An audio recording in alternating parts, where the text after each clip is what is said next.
புதுயுகம் தொலைக்காட்சியின் ஆலயவளம் நேயர்களுக்கு அன்பு வணக்கம். உலகின் தோற்றத்துக்கும் இயக்கத்துக்கும் காரணமான பேராற்றலை நமது ஆன்மீகம் நிலையாற்றல், இயங்கு ஆற்றல் என்று இரண்டாக பார்க்கிறது. அந்த நிலையாற்றல் தான் சிவம் என்றும் இயங்கு ஆற்றலே சக்தி என்றும் ஆன்மீக பெரியோர்களால் அழைக்கப்படுகின்றன. நிலையாற்றல் எவ்வித சலனமும் இன்றி இருக்க, அதன் மறுபாதியான இயங்கு ஆற்றல் தனது இயக்கத்தினால் உலகின் பல்வேறு பொருட்களையும் உயிரினங்களையும் படைக்கிறது. படைப்புகளை நிகழ்த்துவதால் அந்த இயங்கு ஆற்றலாகிய சக்தி பெண் தெய்வமாக உருவகப்படுத்தப்பட்டது. அனைத்து உயிரினங்களிலும் படைப்பை நிகழ்த்துவது பெண்ணாகிய தாய்தானே. எந்த உயிரினத்திலும் தனது குழந்தைகளிடம் பாசத்தோடு இருக்கும் தாயானவள் தனது குழந்தைகளுக்கு ஏதேனும் தீங்கு ஏற்படும் என்றால் அந்த தீமைக்கு எதிராக சீறி பாய்ந்து அதனை சின்ன பின்னமாக்கி விடுவாள். கருணை வடிவான தாய் தனக்கு வேண்டியவர்களை காப்பதற்காக கோர ரூபம் எடுத்திடுவாள். இதனைத்தான் தாய் தெய்வ வழிபாடு குறியீடாக கொண்டுள்ளது. தன்னை சரணடைந்த பக்தர்களாகிய குழந்தைகளை அன்போடு ரட்சிக்கும் அன்னை பராசக்தி அவர்களை காப்பதற்காகவே அல்லல் புரிவோரை அழித்திட அதிபயங்கர ரூபங்களில் அவதாரம் எடுப்பதை நமது பல்வேறு புராணங்களும் வர்ணிக்கின்றன. அது மட்டுமல்ல, ஊர் எல்லைப்புறங்களில் காவல் தெய்வங்களாகவும் கிராம தேவதைகளாகவும் பெண் தெய்வங்களை அருள் பாலிக்கின்றனர். ஊருக்கு ஊர் வெவ்வேறு பெயர்களிலும் வடிவங்களிலும் இந்த தாய் தெய்வம் எழுந்தருளி இருந்தாலும் அவை அனைத்தும் அன்னை பராசக்தியே என்று நமது பண்பாடு பகர்கிறது. அத்தகைய பராசக்தியின் வடிவங்களில் ஒன்றான புல்வா நாயகி அம்மன் எழுந்தருளி இருக்கும் சிவகங்கை மாவட்டம் பாகநேரி திருத்தலத்தின் ஆன்மீக சிறப்புகள் குறித்து இன்றைய ஆலயவளம் நிகழ்ச்சியில் அகம் குளிர காண்போம்.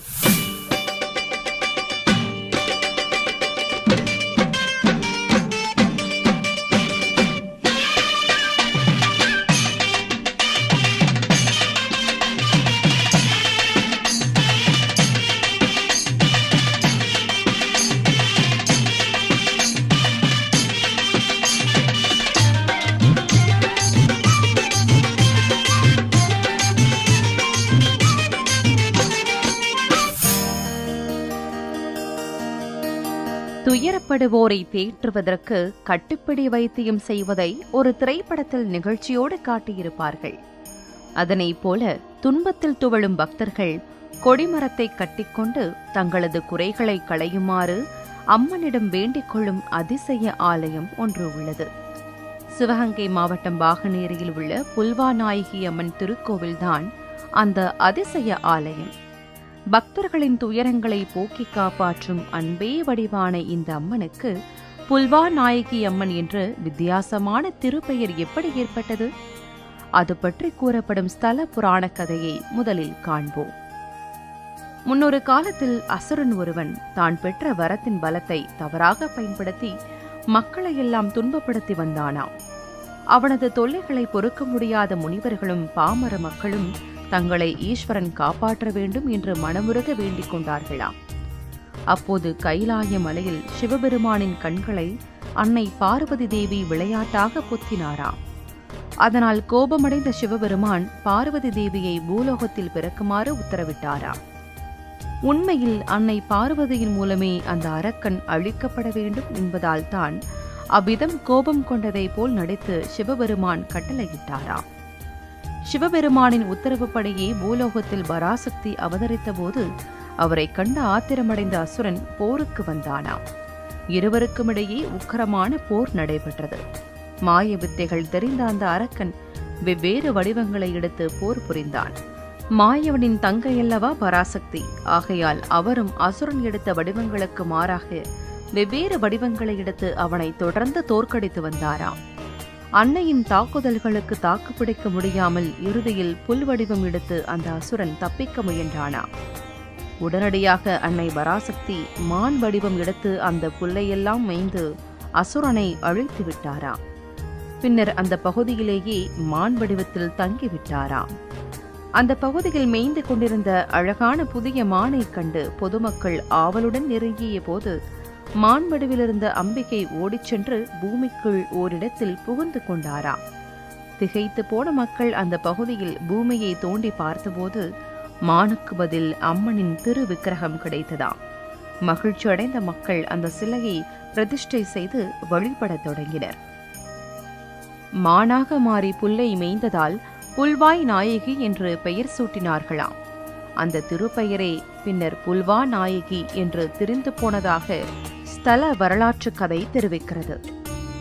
அசுரனை அழித்தபோது உக்கர வடிவமெடுத்த அம்பிகைக்கு இந்த கோவிலின் கருவறைக்குள் பஞ்சலோக சிலை ஒன்று உள்ளது. அந்த அம்மனுக்கு சாமுண்டீஸ்வரி என்று திருப்பெயர். அம்மனின் உக்கிரத்தை பொதுமக்களால் தாங்க முடியாது என்பதால் எப்போதும் கோவிலின் மூலஸ்தானத்திலேயே இந்த அம்மன் வைக்கப்பட்டுள்ளார். ஆனி மாதம் நடக்கும் கோவில் திருவிழாவின் போது மட்டுமே சாமுண்டீஸ்வரி அம்மன் ஊருக்குள் வலம் வருகிறார். அப்போது அம்மனின் உக்கிரமான பார்வை பொதுமக்களின் மீது பட்டுவிடக்கூடாது என்பதற்காக அம்மனின் கண்களை பூமியை பார்த்தபடியே அமைத்து விடுவார்கள். புதிதாக திருமணம் செய்தவர்களும் கர்ப்பிணிகளும் இந்த அம்பிகையை பார்க்கக்கூடாது என்பது ஊர் ஐதீகம்.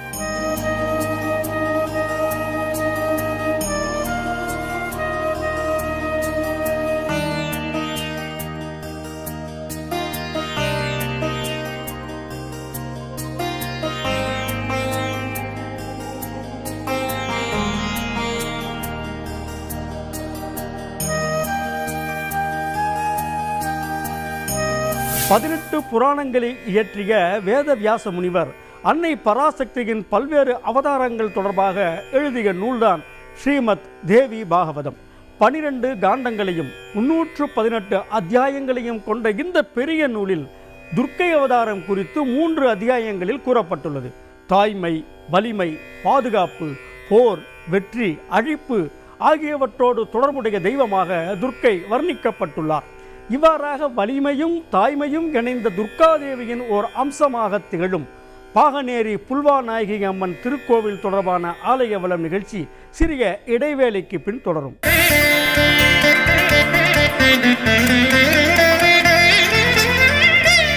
சக்தி வழிபாடு எனப்படும் தாய் தெய்வ வழிபாடு பாரத நாட்டின் மிக தொன்மையான வழிபாடாகும். நாடு முழுவதிலுமான இந்த சக்தி வழிபாடு பழந்தமிழகத்தில் கொற்றவை வழிபாடாக நடைபெற்றுள்ளது. பழையோள், காடுகால், காளி, துர்க்கை ஆகிய பல்வேறு பெயர்களில் அழைக்கப்பட்ட இந்த கொற்றவை பராசக்தியின் வடிவம்தான் என்பதற்கு பழந்தமிழ் இலக்கியங்களில் சான்று உண்டு. அவற்றுள் மிக முக்கியமானது கண்ணகியின் வரலாற்றை கூறும் சிலப்பதிகாரம். சிலப்பதிகாரத்தின் மதுரை காண்டத்தில் இடம்பெற்றுள்ள வேட்டுவ வரி என்ற அத்தியாயத்தில் இந்த கொற்றவை வழிபாடு சிறப்பாக வர்ணிக்கப்பட்டுள்ளது. அந்த வேட்டுவ வரியில் உரைபாட்டு மடை பாடல் பகுதியின் 7வது பாடல், ஆனை தோல் பூர்த்து புலியின் உரி கொடுத்து தானத்து எருமை கருந்தலைமேல் நின்றாயால் வானோர் வணங்க மறைமேல் மறையாகி ஞான கொடுந்தாய் நடுக்கின்றியே நிற்பாய் என்று கொற்றவையை வர்ணிக்கிறது. யானையின் தோலை உடலின் மேலே போர்த்தி கொண்டு புலியின் தோலை இடையிலே உடுத்தி கொண்டு காட்டிலே கரிய நிற எருமை கடாவாகிய மகிஷாசுரனின் தலைமேல் நீ நிற்கிறாய் தேவியே. அத்தகைய நீ தேவர்கள் யாவரும் வணங்கி துதித்திட வேதங்களுக்கு அப்பாற்பட்ட மறைபொருளாய் ஞான குழுந்தாகி எவ்வித அசைவுமின்றி எங்கும் நிலைத்து நிற்கிறாய் என்று இந்த பாடலுக்கு பொருள். வேதம் போற்றிடும் அன்பே வடிவான அந்த அன்னை தெய்வம்தான் நல்லோர்களை காத்து தீயவர்களை அழிப்பதற்காக ஆவேசம் கொண்ட வடிவத்தையும் எடுக்கிறாள் என்பதை இளங்கோ அடிகள் மிக அழகாக எடுத்துரைத்துள்ளார். அத்தகைய அன்னை தெய்வம் புல்வா நாயகி அம்மன் என்ற திருப்பெயரில் அருள் பாலிக்கும் பாகனேரி திருத்தலம் தொடர்பான ஆலய வளம் நிகழ்ச்சி தொடர்கிறது.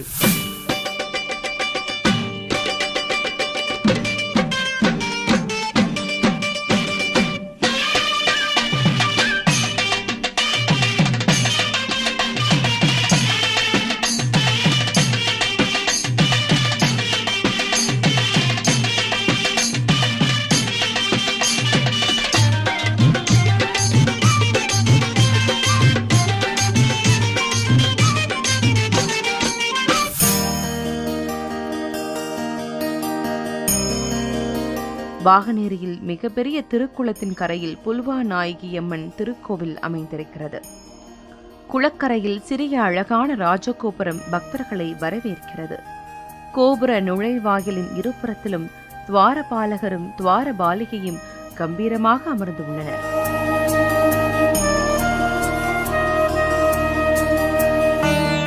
ராஜகோபுரத்தின் வழியாக உள்ளே நுழைந்தால் அழகிய கற்தூண்களை கொண்ட நீண்ட மண்டபம் உள்ளது.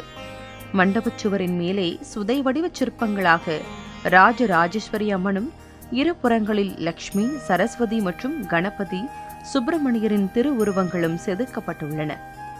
மண்டபத்தின் ஒரு புறத்தில் ஸ்தல விநாயகரான காய்ந்த வகால கணபதிக்கு தனி சன்னதி உண்டு. இருபுறத்திலும் நாகங்கள் இருக்க நடுவிலே அமர்ந்த கோலத்தில் கணபதி அருள் பாலிக்கிறார்.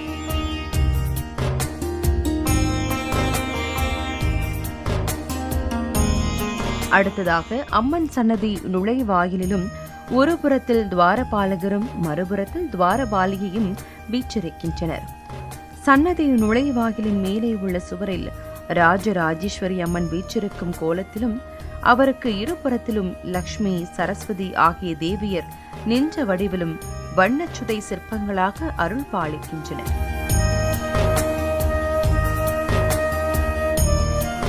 தங்க வண்ணம் பூசப்பட்ட விமானத்தின் கீழ் மூலவர் கருவறை அமைந்துள்ளது.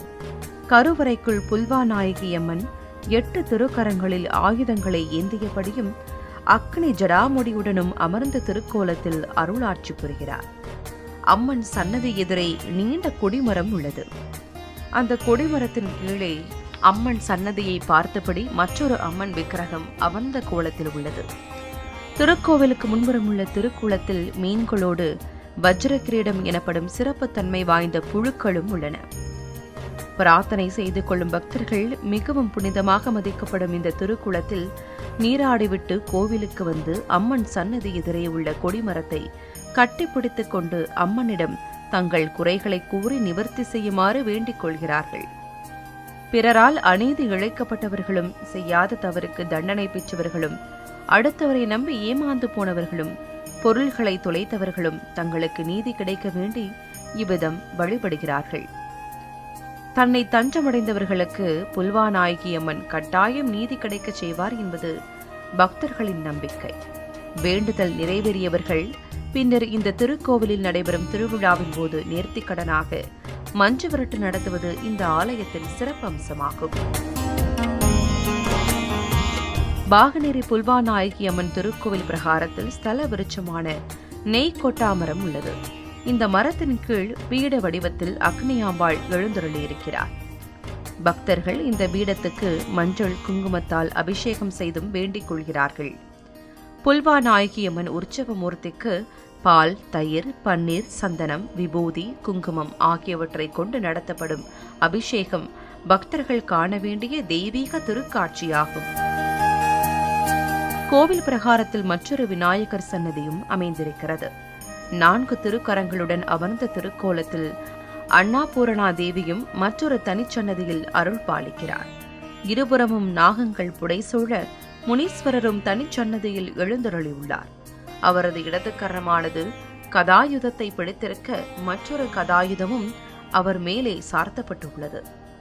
காவல் தெய்வமான பைரவர் எனப்படும் பைரவரும் நாய் வாகனத்துடன் நின்ற திருக்கோலத்தில் தனிச்சன்னதியில் அருள் பாலிக்கிறார்.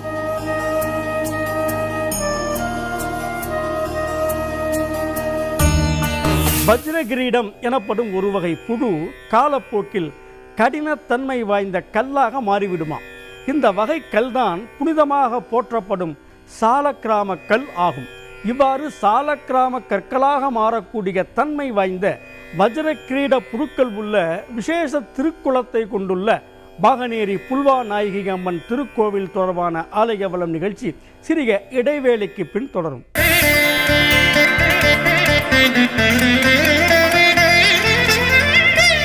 தற்போது சிறிய ஊராக இருக்கும் பாகனேரி 400 ஆண்டுகளுக்கு முன்பு 23 ஊர்கள் அடங்கிய பாகனேரி நாடு என்று அழைக்கப்பட்ட சிறப்பு வாய்ந்ததாகும். இந்த பாகனேரி நாட்டில் தற்போது காளையார் கோவில், கல்லல், திருப்பத்தூர், சிவகங்கை ஆகிய ஊராட்சி ஒன்றியங்களில் உள்ள பல்வேறு பகுதிகளும் அடங்கும். இவை தற்போது 128 ஊர்களாக மாற்றம் பெற்றுள்ளன. இத்தகைய பழமை சிறப்பு வாய்ந்த பாகனேரியில் அருள் பாலிக்கும் புல்வாநாயகி அம்மன் திருக்கோவில் தொடர்பான ஆலய வலம் நிகழ்ச்சி தொடர்கிறது.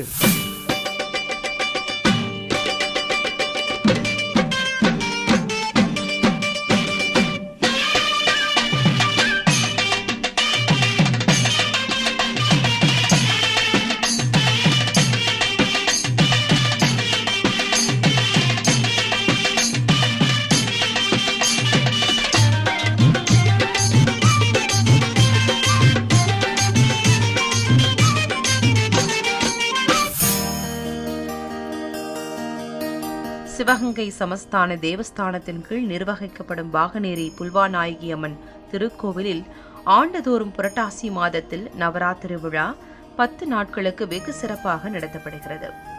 ஆடி மாதம் மற்றும் தை ஆகிய மாதங்களில் வரும் அனைத்து வெள்ளிக்கிழமைகளிலும் விசேஷ அபிஷேக ஆராதனைகள் நடத்தப்படுகின்றன.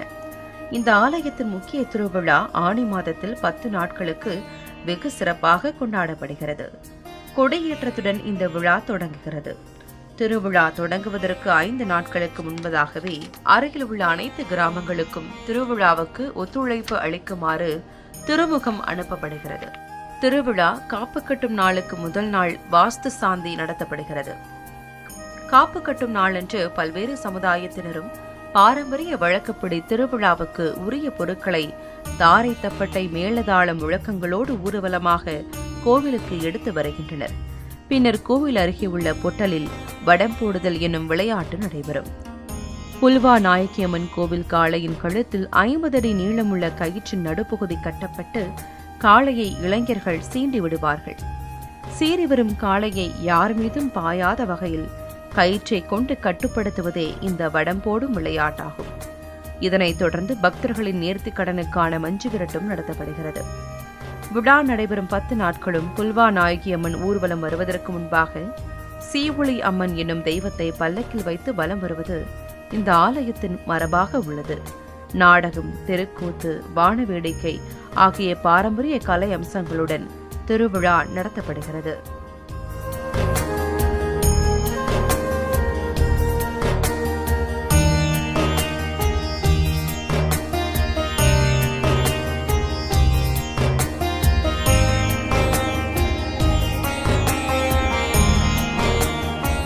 சிவகங்கை மாவட்டத்தில் உள்ள பாகனேரி முற்காலத்தில் பாண்டிய மன்னர்களால் ஆளப்பட்ட வளமையான பகுதியாகும்.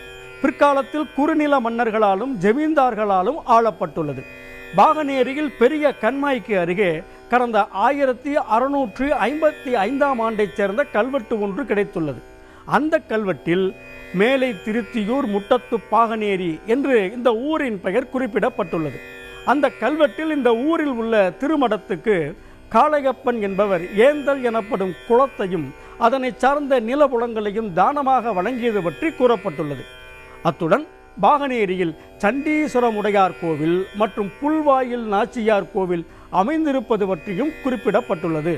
அதன் மூலம் இந்த ஆலயம் குறைந்தபட்சம் 400 ஆண்டுகளுக்கு முன்பே கட்டப்பட்டிருப்பது தெரிய வருகிறது. இருப்பினும் இந்த ஆலயத்தை யார் எப்போது கட்டினார்கள் என்பது குறித்த உறுதியான தகவல்கள் இல்லை. பல்வேறு சமுதாயத்தினரும் ஒற்றுமையாக வழிபடும் புல்வாநாயகி அம்மன் திருக்கோவிலுக்கு பிற்காலத்தில் பக்தர்களின் அருமுயற்சியால் பல்வேறு திருப்பணிகள் நடைபெற்றுள்ளன. பாகனேரி புல்வாநாயகி அம்மன் திருக்கோவில் தினந்தோறும் காலை 8 மணி முதல் பகல் 11 மணி வரையிலும், பின்னர் மாலை 4 மணி முதல் இரவு 7 மணி வரையிலும் பக்தர்களின் வழிபாட்டுக்காக திறந்திருக்கிறது.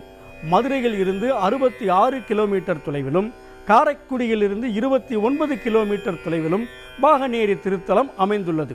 அங்கு சென்று புல்வாநாயகி அம்மனை வணங்கி வழிபட்டால் அம்மன் அருளால் மலை போன்ற துன்பங்கள் கூட மான் வாயில் பட்ட புல்லை போல மசிந்து அகன்றுவிடும் என்பது திண்ணம். அடுத்த வாரம் மற்றொரு திருத்தலம் தொடர்பான ஆன்மீக சிறப்பு தகவல்களுடன் சந்திக்கும் வரையில் நன்றி கூறி விடைபெறுவது உங்கள் அன்புக்கினிய பத்மன். நன்றி, வணக்கம்.